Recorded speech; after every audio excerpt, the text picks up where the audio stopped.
Hello good people, this is Angie and you're watching Angie on Bonds. If you're new to the channel, kindly subscribe and let's walk the journey of investing in bonds together. So today we talk about secondary market. What's a secondary market? I know I keep talking about if you miss out on a bond, you can always get it at the secondary market.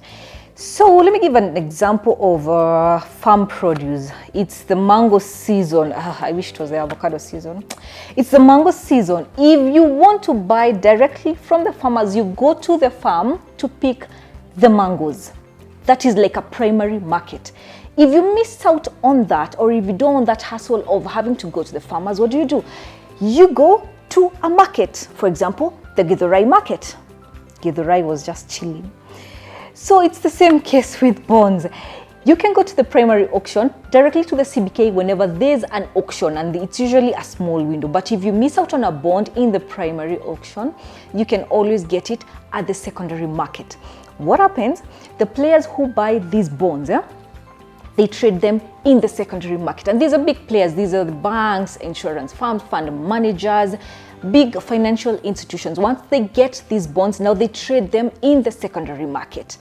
Well, we don't have many individuals trading in the secondary market, not unless you are really pressed for, you really want to sell that bond. Most of the time, you won't have individuals trading in that market. And the players here are the brokers, the banks, the investment bankers, and all that. They are the players in the secondary market. So you can always get any bond that has been issued, as long as it hasn't matured, you can always get it at the secondary market.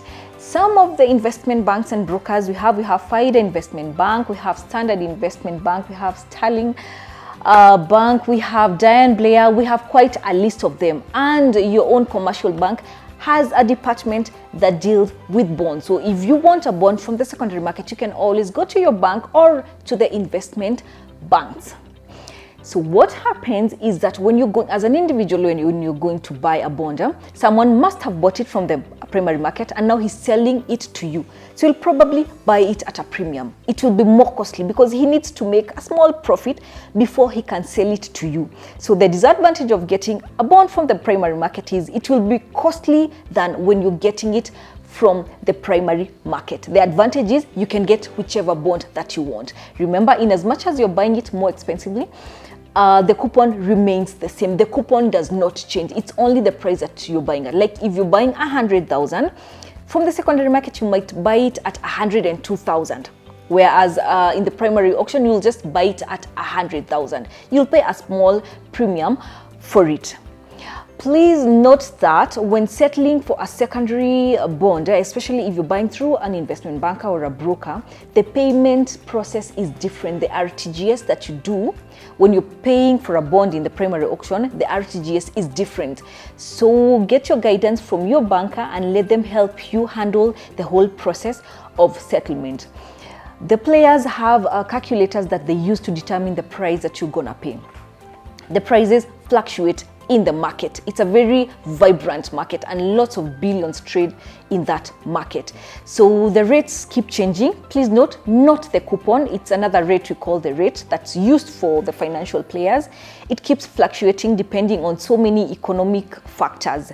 So there's a calculator that's usually used to determine what price you'll pay to get that bond.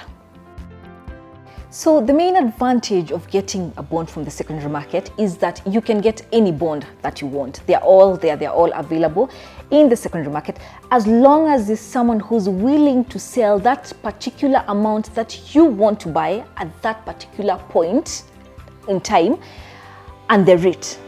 That's the hardest bit in trading in the secondary market. You might be wanting to buy 100,000, but maybe the seller has 200,000 and doesn't want to split it into 100. So you have to always match the buyer and the seller. You have to get someone who wants to buy exactly what you're selling and vice versa. Anytime you go to the secondary market, the things that you need to really check on is the cost. Like for every 100,000 face value, how much more are you paying for that bond? Now, it has two cost factors. One of the costs is in what they call the dirty price and the clean price. Well, I don't want to get into the nitty-gritties, but there's one factor, which is the accumulated coupon, the accumulated interest. This bond is still earning coupon even as you plan to buy or sell. So there's a cost to it. There's a cost which is more of accumulated interest, which is really not a cost, because it's like buying a cow which is almost due with a calf. I mean, it will be more expensive. You're buying the cow and the calf, so that once you buy it and it gives birth, now you have two cows, a baby cow and a mother cow.